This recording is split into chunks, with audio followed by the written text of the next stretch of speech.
السلام علیکم ورحمۃ اللہ وبرکاتہ۔ امید ہے کہ سبھی ساتھی خیر و عافیت کے ساتھ میں ہوں گے، اور دعا ہے کہ اللہ تبارک و تعالی سبھی کو خیر و عافیت کے ساتھ میں رکھے۔ آج کے سبق کے اندر ہم پڑھیں گے سورہ بقرہ کی آیت نمبر 241 اور 242۔ اس سبق کے اندر جو تجویدی قاعدے ہیں وہ ہم سیکھیں گے، اور جو غلطیاں لوگوں سے ہوتی ہیں ان سے انشاءاللہ ہم بچیں گے۔ تو آئیے آج کے سبق کو شروع کرتے ہیں۔ اعوذ باللہ من الشیطان الرجیم، بسم اللہ الرحمن الرحیم۔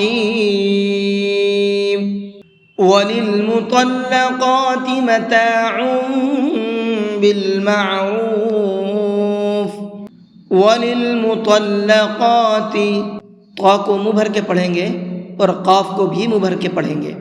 متاع، یہاں عین کو حلق سے نکال کر کے پڑھیں گے، حمزہ نہیں پڑھیں گے، اس کو متاع نہیں پڑھنا ہے بلکہ متاع، ٹھیک ہے؟ اور ساتھ ساتھ یہاں پر غنہ بھی کریں گے، اس لیے کہ یہاں پر دیکھیے یہ تنوین ہے اور تنوین کے بعد میں با آ رہا ہے، اور یہ قاعدہ آپ کو کئی بار بتایا ہے کہ اگر تنوین کے بعد میں با آتا ہے تو وہاں پر ایک چھوٹا سا میم بنا ہوا ہوتا ہے، جیسا کہ یہاں پر بنا ہوا ہے۔ تو اب یہ میم پڑھا جائے گا، یہ تنوین کی جو آواز نکلتی ہے نون کی وہ نہیں نکلے گی، اور ساتھ میں غنہ بھی کریں گے۔ عین میم دو پیش اس طرح سے۔ بالمعروف، یہاں پر بھی یہ عین ہے تو حلق سے نکال کر کے پڑھیں گے اور را کو پر کر کے پڑھیں گے۔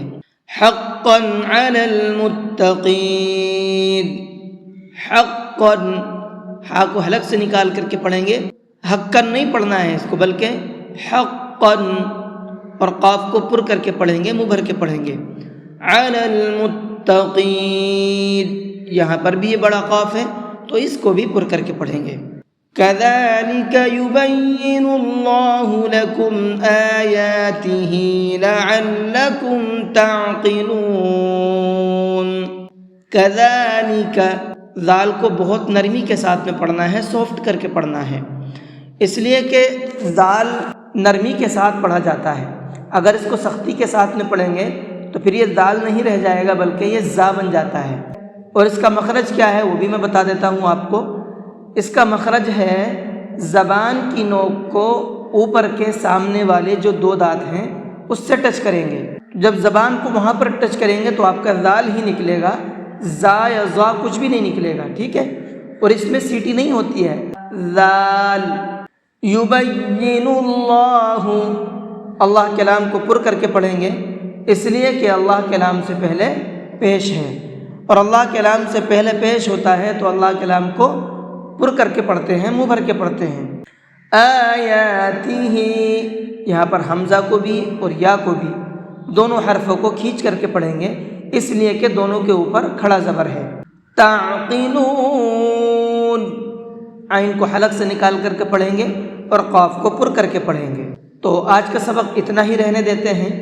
اس سبق کے اندر جو تجویدی قاعدے ہیں وہ میں نے آپ کو بتا دیے ہیں، اور جو لوگوں سے غلطی ہوتی ہے وہ بھی میں نے آپ کو بتا دیا ہے۔ تو ان تمام چیزوں کو آپ ذہن میں رکھ کر کے آپ پریکٹس کیجئے، اور جس طرح سے میں بتا رہا ہوں اسی طریقے سے پڑھنے کی کوشش کیجئے۔ انشاءاللہ بہت اچھے طریقے سے قرآن کریم کو پڑھنا سیکھ جائیں گے۔ اور پھر پڑھنا کیسے ہے آئیے ایک بار آپ کو پڑھ کر کے بھی سنا دیتا ہوں۔ وَلِلْمُطَلَّقَاتِ مَتَاعٌ بِالْمَعْرُوفِ حَقًّا عَلَى الْمُتَّقِينَ كَذَلِكَ يُبَيِّنُ اللَّهُ لَكُمْ آيَاتِهِ لَعَلَّكُمْ تَعْقِلُونَ۔